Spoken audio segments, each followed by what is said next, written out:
Hello, this is another tough video, tell a friend video, this time on the topic the infinite fight against chaos.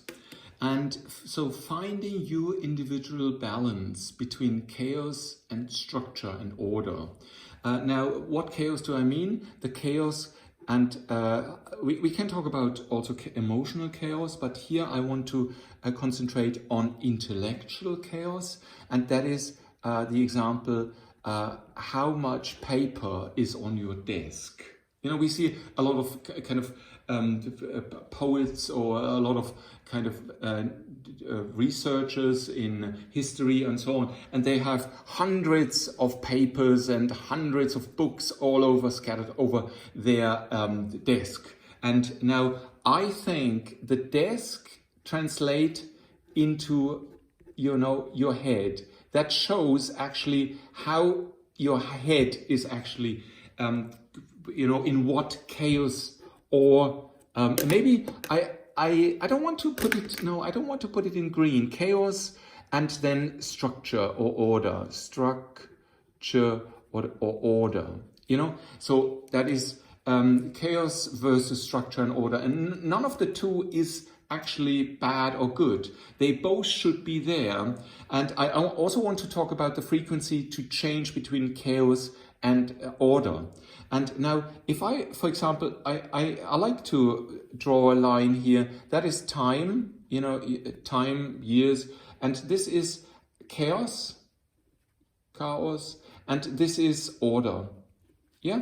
And now, if you look at, please, normally I go with the 3 brain model, so to have intellect, limbic system, and emotional. This time I only, emotional, usually I write reptile brain. So this time I just want to concentrate on the intellect, you know, on your intellect. So that's kind of a work thing. So desk work, you know, with your emotions, you would be more on the limbic or reptile brain. So concentrate in this video on the intellect.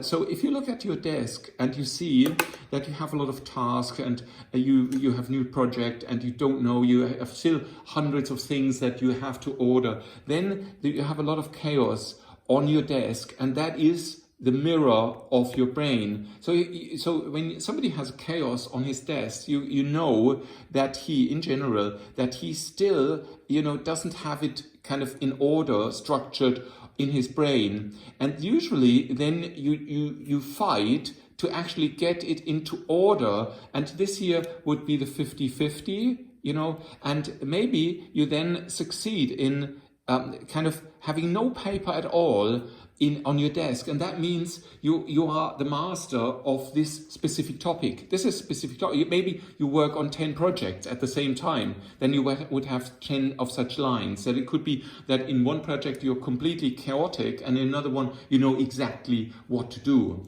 Now, and so you would then have the order, and then maybe you have fixed that, and you have that in order. Sometimes you get maybe a feedback, and you have to rethink it, and then maybe you are again in kind of chaos mode, and then again you go to some form of order, and you do that for each of your projects, and then maybe you stop that and you start a new project. Now the thing is, how often do you change? How often do you get a new project? That is the frequency, you know, so maybe you get a new project every, I don't know, half year or every year. And usually what you see is that in a period where you kind of, somebody say you swim, you're in the air, you don't know, and you know, have lots of inputs, and then it kind of, and so this is kind of the non-comfort zone. So this is the, and then this is kind of the happiness zone where you say, well, I know what goes on. So this is, so you can actually say, so the question is, what is your balance? What do you want? How often do you want to change things? And now, obviously, when you have a lot of different projects, then how difficult is it for you to do these, let's say you have project 1, 2, 3, 4, and so on. How fast can you do the context switches? Yeah, and you have to kind of so it piles up for each of the projects. And now I want to go to the brain, and there is two different ways of thinking. And one is the serial thinking, which is often done here, you know, where you serially with your kind of intellect, serial. So you look at a specific thing, you attach it to another thing and another thing, you read a document, another document, and you kind of walk serially through this chaos, and then you put two things together, you read something, you understand that, you throw it away, you have a nice picture, and so on. And then after a while, you can actually throw away all these papers you have on your desk, because you have your structure in your brain. And then, you know, the nice thing is that then here at this point where you have everything in the brain, then your brain, and I distinguish a lot between your serial and your parallel brain, and this is actually the message of this video.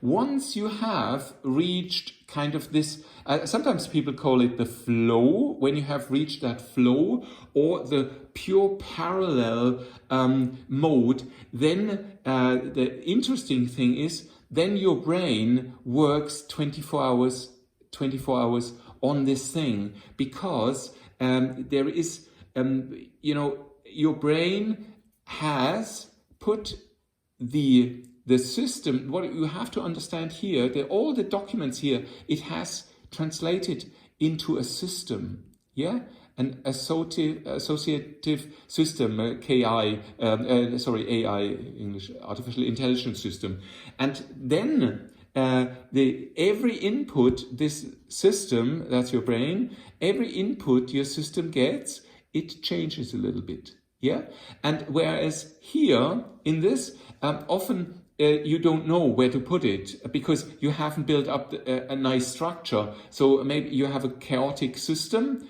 You don't know, and some input comes in, and you kind of, your brain says, where do I put that? And the brain, obviously, during the night and during relaxing periods, the brain then says, okay, new input, well, I associate it in this way. It does that for you. But in that period, you still have a lot of question marks. Where do I put that in? And then in this, when you completely mastered the documents and the information on the documents and translated it into these associations, this system, then it's very easy. And that is why you are so this is the comfort zone. And I don't like the comfort zone. It is for me, it just means that it is a zone where you maybe you can call it the habit zone. So then anything you throw in here without kind of reflecting about it, it's being interpreted by this system, and within a split second you have the answer. So that means your brain is always very happy. Give me a task, boom, that's the answer, and your brain is happy. And that is a little bit dangerous, because if you do that for many years, let's say you do that for 10 years, this brain will have converted into a devil, you know, into a devil, you know, with because that brain over these many years has developed, I know it all, and just give me what you, and it doesn't change these associations, and they get so fixed, and this person actually is then very, very harsh so it is not anymore a system thinker, but it has turned into a dogmatic, fixed, so let's say in a closed system, and while this was still an open system. So it's very, very, very, so here it's a chaotic system, then it's a solved open system, and if you are not careful over the years, this will turn into a closed dogmatic system. So that's the danger I see here.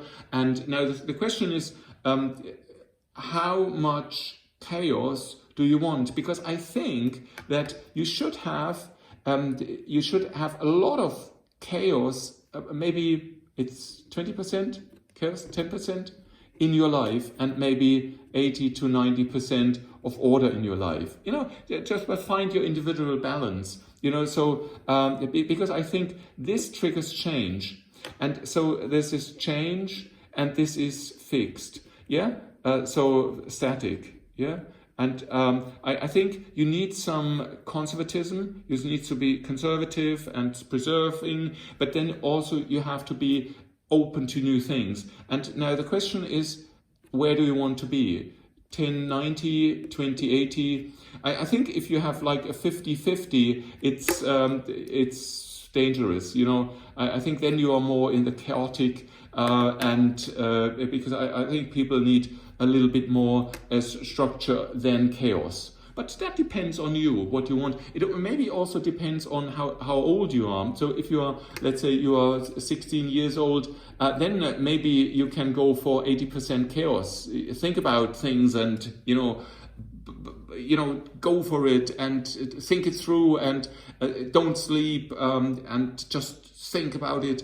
But then, you need to have some calmer periods where you say, okay, I know this works like that. I have a car, I have a house, I have an income. I know that these things are fixed, and I only have these few things that change my life. But please, because of this, from chaos to an open system which you feel very comfortable in, into an evil system, a closed system, that is a process that you go through, and you should, I think I do it with Blue, you should be careful to avoid this. Thank you very much for listening, and have a great day, and see you next time. Bye bye.